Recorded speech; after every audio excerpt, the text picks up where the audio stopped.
Bu hamma maqtagan Minecraftmi? Menimcha birinchi daraxt buzishim kerak. Qani daraxt buzaylikchi. Yo-mayo, namuncha sekin bu jin ursin. Yo'q, daraxt buzmayman. Kerak emas jin ursin uni. Xo'p, mayli qorga tushsam bu yer. Yo-mayo, namuncha qorong'u. Yo, kerak emas, qorga ham tushmayman. Jin ursin uni. Yo-mayo, burning namuncha katta burunlisan. Xunuk ekansan. Xo'sh, demak, men u yog'ochlarni endi maydalasam, yo-mayo, namuncha sekin buzadi, maydalaydi bu. Yo'q, kerak emas, o'ynamayman bu Minecraftda jin ursin, bu mag'rur o'yin ekan. Zerikdim, qani chiq bu yerdan. Ha, Minecraft ozgina zerikarli bo'lishi mumkin, lekin men bugungi videomda sizdagi Minecraftni anchayin qiziqarli qilishi mumkin bo'lgan bir qancha modlarni yig'ib qo'yganman. Bularning barchasi albatta sizlar uchun. Demakki, men modlarni tuzilishiga qarab ikki tipga ajratdim. Birinchisi bu og'ir modlar, ikkinchisi bo'lsa yengil modlar. Nimaga og'ir va nimaga yengil? Buning sababi og'ir modlar albatta og'irlik qiladi, anchagina murakkabroq va FPS ni pastlatib yuborishi mumkin. Demak, modlarni ikki tipga ajratganim ham aynan sababi shu, FPS muammosi.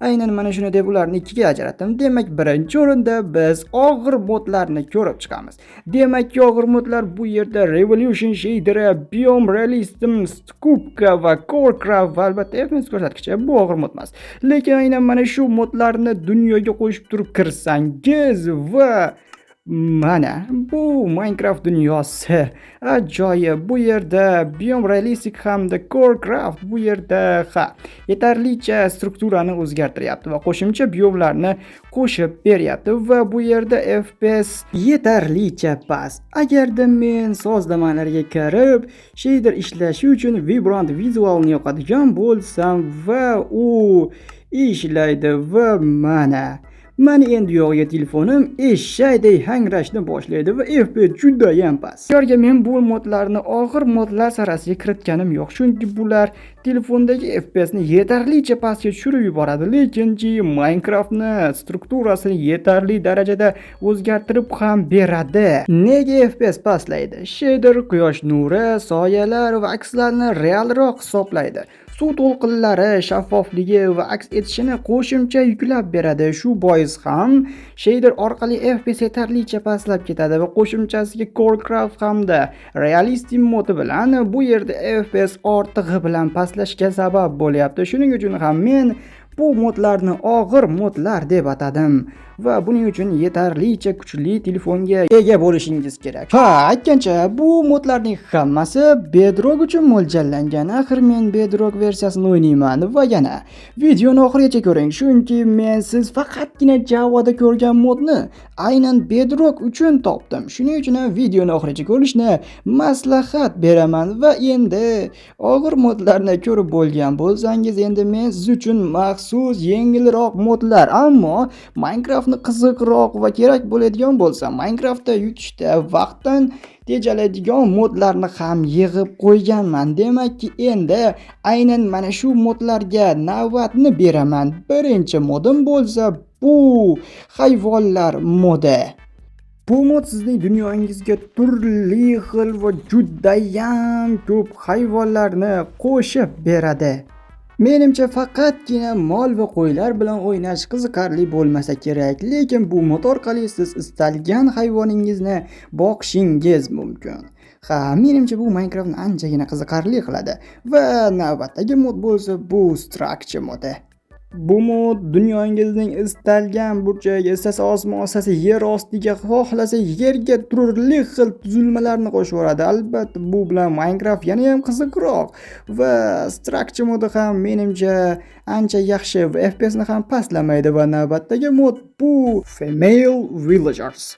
Bu mod burni kattakon bo'lgan qishloqlarni ko'rinishini chiroyliroq holatga keltirib qo'yadi va navbatdagi mod bu, shoshmang, hozir aytaman, siz har doim qishloqlar bilan savdo qilayotganda cheklangan imkoniyatga egasiz. Lekin endi unday emas. Infinite Villager Traders.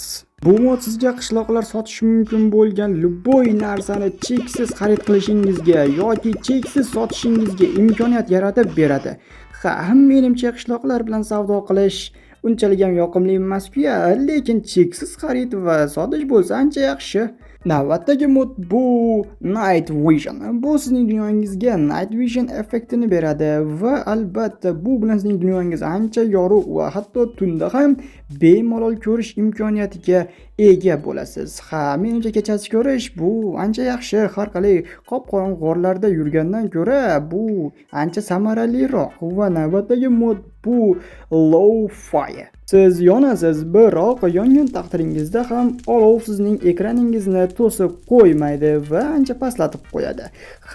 Menimcha olov yonib butun ekran to'silib qolgandan ko'ra bunisi ancha yaxshiroq deb o'ylayman. Va navbatdagi mod bu Desi modi. Bu mod sizning dunyongizga qo'shimcha knopkalar yuklaydi va Minecraftni odatdagidan ko'ra qulayroq qilib beradi va yana mana bu yerda sizning instrumentlaringizni qanchaga yetishini ham ko'rsatadi va anchagina qulaylashtirib ham beradi. Menimcha Desi modi ham anchagina yaxshi va u ham aytganimdek FPS ni unchalik darajada pastlab yubormaydi. Va navbatdagi mod bu Backpack. Bu mod sizning dunyongizga bir necha turdagi sumkalarni qo'shadi va ularning crafti ham mavjud. Agarda buni hardcore dunyongizga qo'shsangiz, sizda qo'shimcha resurs olib yurish imkoniyati bo'ladi va bitta sumkaning ichiga yana bittasini bemalol solish mumkin. Bu degani sizda cheksiz inventar bor. Va sumka modi ham menimcha anchagina qulaylik keltiradi deb o'ylayman. Demakki, navbatdagi mod bu Quick Craft. Bu mod sizga tezroq craft qilish imkonini beradi. Demak, bu degani siz anchagina vaqtni tejab qolsangiz bo'ladi. Demakki, Quick Craft modi ham anchagina qulaylik tug'dirar ekan. Demak, navbatdagi mod Tricapitator. Siz endi istalgan hajmdagi daraxtni bir zarba bilan majaqlashingiz mumkin. Demakki, bu ham vaqtdan yutish imkoniyatini beradi va zerikarli daraxt buzish ishidan mutlaq xalos bo'lasiz. Va navbatdagi mod bu Connected Glass. Bu mod oynadagi keraksiz chiziqlarni olib tashlaydi va shaffof holatga keltiradi. Menimcha chizig'i bor oynadan qaragandan ko'ra shaffof oynadan qarash anchayin qiziq bo'lsa kerak. Va navbatdagi mod bu FPS ko'rsatkichi. Bu mod sizga real vaqtdagi FPS ni ko'rsatib beradi. Menimcha FPS ni bilib turish zarar qilmaydi. Va endi navbat men o'sha aytgan faqatgina Javada ko'rgan sizu lekin Bedrock'ga bor yoki yo'qligini bilmaydigan modingizni ko'rsatish vaqti keldi do'stlar. Bu modning nomi Tacticas.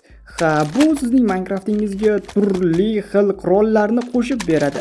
Menimcha bunday qurollarni siz faqatgina Java o'yinchilarida ko'rgansiz va mana do'stlar, bu Bedrock Edition uchun mo'ljallangan qurollar modi va siz uni istagancha bezashingiz mumkin va albatta bu chiroyli ko'rinadigan qurollar. Istagancha ishlatasiz. Menimcha yetarlicha modlarni sizga ko'rsatib bo'ldim. Menimcha shu yetadi. Albatta, agarda video yoqqan bo'lsa, videoga like bosing va kanalga obuna bo'ling. Axir sizlar uchun shuncha mehnat qilyapman do'stlar. Bu mehnatlar faqat sizlar uchun. Demak, keyingi videolarda ko'rishguncha